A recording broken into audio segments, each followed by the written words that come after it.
So this is how brands actually compete. By the way, if you like videos on how to grow your customer list and build a real brand, then subscribe to my channel as I have new videos each week. It's the Morning Marketing Machine, here to grow your e-commerce business with proven marketing strategies and tactics, so you can run your business with machine-like precision. My name is Douglas Levin. Let's dive in. Hi, my name is Douglas Levin, and I built a 20,000 person messenger list ahead of the launch of our first product, which led to 20,000 in monthly sales within our first 3 months of launch. I also have a link to a free cheat sheet below with tips on how to take control over your e-commerce income. Are you struggling against a competitor or in a niche? Feel like all you have to offer is a cheaper product? But you know there's gotta be more. But how do you do it? Because the race to the bottom helps no one but the customer. And if all you ever do is compete on price, you'll be out of business real soon. And your dream of a real brand that lasts years and gives you the life you've always dreamed of will only ever be a dream. But what if I told you there's many ways to compete other than price? There's even laws on this. I'll admit I didn't know there were actually laws about marketing, but a friend of mine told me about the book 22 Immutable Laws of Marketing, and it completely changed the way that I look at marketing. And it can for you too. So let's take a look at how you can change your brand's life, your destiny, and become a marketing master, creating the brand that you've always dreamed of. So though there are actually 22 laws in this book only gives you the basic idea of each of these 22 laws. I'll go over some of the more important ones that I found, but I recommend you read the entire book. It's actually pretty short and it will give you a great starting point to understand marketing. I'm actually planning on going into more detail in other videos on some of these laws and other books that expand on each of these 22 laws of marketing, so watch out for those as well. The law of leadership, the law of category, and the law of the mind. So the first laws of marketing say it's better to be first than it is to be better. If you can't be first in a category, then set up a new category that you can be first in. It's better to be first in the prospect's mind than it actually is to be first in the marketplace. So the idea here is that you want to create your own category. So you've probably heard people talk about red oceans and blue oceans having so much competition in a niche that it's basically a sea of red, like it's sharks and there's blood in the ocean, that kind of thing. And that you should always try and find a blue ocean where there's not all that competition. So that's the idea behind the law of leadership. So an example is given in the book about the first person to fly the Atlantic Ocean solo. So they created the category. So, but no one remembers who the second person is, but you remember who the third person is because it was Amelia Earhart. She created her own new category, which was the first woman to fly the Atlantic Ocean solo. So these laws are about creating that new category so you can be first and have that blue ocean all to yourself, or at the very least, a perception of being first so you can no longer compete with all these other brands that are out there.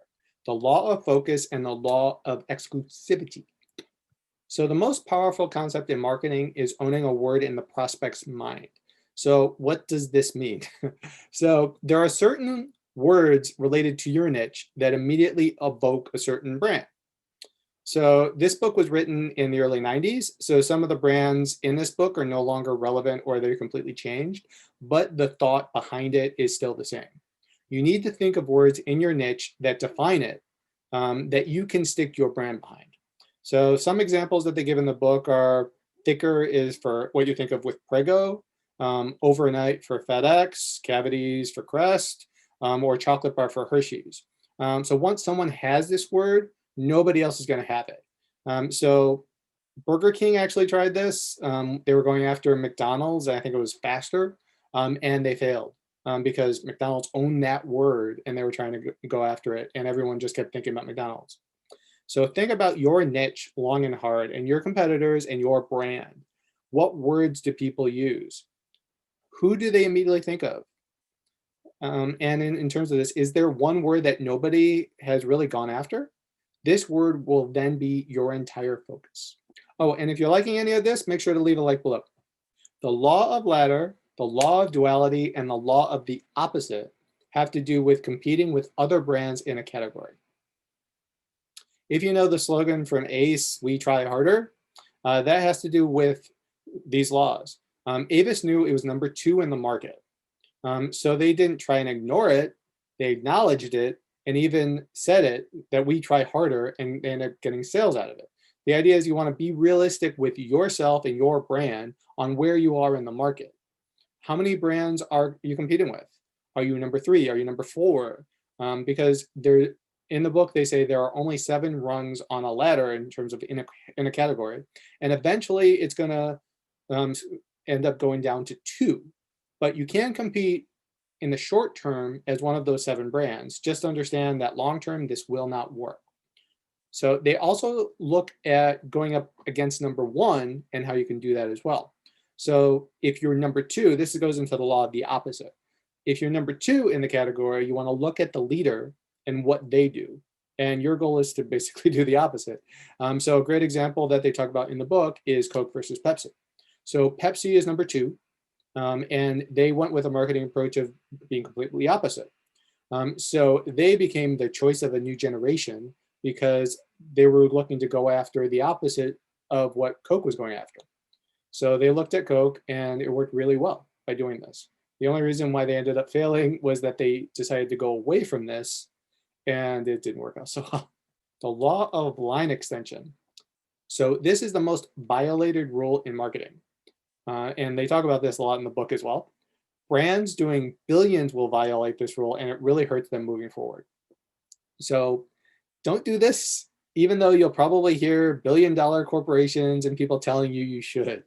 So brands feel that they need to extend their product line. When you try to be all things to all people, though, you inevitably get in trouble. So an example in the book is A1. So their steak sauce was going really well, so they decided to go and have a line extension, and they went with A1 poultry sauce. It didn't work out so well. So when you try and keep expanding, you may increase your sales in the short term, but the profitability is also going to shrink. So if you do want to extend your line, at the very least, you need to create new brands to bring these to market. So I think in terms of this, like think of Harley Davidson. If they were to bring a car to market, would you really want to buy it? Because you think of them as a motorcycle brand, right? So you probably wouldn't. So if I was Harley Davidson in this example, I would probably want to create a completely new, unrelated brand that would start to sell cars. So I love this book. For anyone looking to understand marketing and how to compete against other brands that are out there, this is an amazing way to get started. Yes, the references are a little dated, but the ideas behind these laws of marketing stand the test of time. So once you've read this book, you'll even start to identify other books that are going to expand on these laws from the book if you want to learn more about, say, the law of the category. For example, you may want to read Blue Ocean Strategy. And before you know it, you'll be a marketing master, so your brand won't ever have to compete on price again. If you're looking for more tips on how to take control over your e-commerce income, then click the link below in the description for a free cheat sheet. And don't forget to subscribe to my channel for more tips on how to grow your list and build a real brand.